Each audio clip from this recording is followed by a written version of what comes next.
احطش رغيف سخن يا اخويا؟ رغيف يا اخويا ولا شويه رده؟ ردة ايه؟ تمص الوجع. اوعي تعملي حاجات زي دي. رغيف ايه وردة ايه يا بامبا؟ لازم تستشيري الحكيم الاول.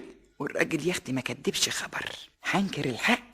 وجه الدكتور وكشف علي، وبعد ما كشف عليا كتب الروشته واداها لابو سيد وهو بيقول له الحالة اللي عندها بسيطة وفي أولها من حسن الحظ، وإذا مشيت على العلاج هتبقى عال قوي ومش هتجيلها الحالة ديت أبدا. متشكرين يا دكتور، متشكرين قوي. وأهم حاجة الحقن دي 7 حقن كل يوم حقنة. أنا هنزل أشتريهم حالا وعلى طول. يمكن غاليين شوية لكن فيهم الشفاء بإذن الله.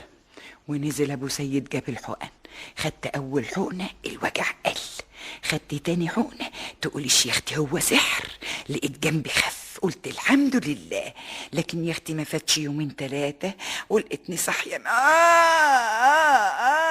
يعني الله الله الله الله الله، مالك يا بامبا؟ سلامتك، في ايه؟ جنبي يا ابو سيد الله. زي ما تكون حاطط فيه صاروخ نار. الف سلامه يا بامبا. تاني انزل اجيب لك الدكتور حالا. غريبة، الحالة جديدة قوي أكتر من أول مرة. مش معقول. أنت خدت الحقن اللي قلتلك عليها؟ امال طبعا يا دكتور خدتها، ده انا اشتريتها بنفسي. غريبة. أمال الحالة دي جات لها تاني إزاي؟ الحقيقة بقول ايه يا دكتور، انا لقيت الوجع يا اخويا راح، ومن تاني حقنة بطلتها وقلت بلاش اشكشك جدتي. يا ستي لو كنت أعرف إن حقنتين كفاية كنت قلتلك تاخد حقنتين بس، لكن أنا قلتلك 7 حقن عشان نقضي على المرض نهائي. والحل يا دكتور؟ الحل محتاج دلوقتي لدواء أقوى، ويؤسفني أقول لك إنه أغلى. مش مهم الفلوس يا دكتور، مش مهم، المهم سلامتها. وحياتكم والراجل ابو سيد نزل جاب الدواء، واللي حصل في الاول حصل في التاني. لما لقيت نفسي بقيت كويسه رحت موقفه الدواء، وما فاتش اختي يومين 3 ولقيتني قايمه من النوم.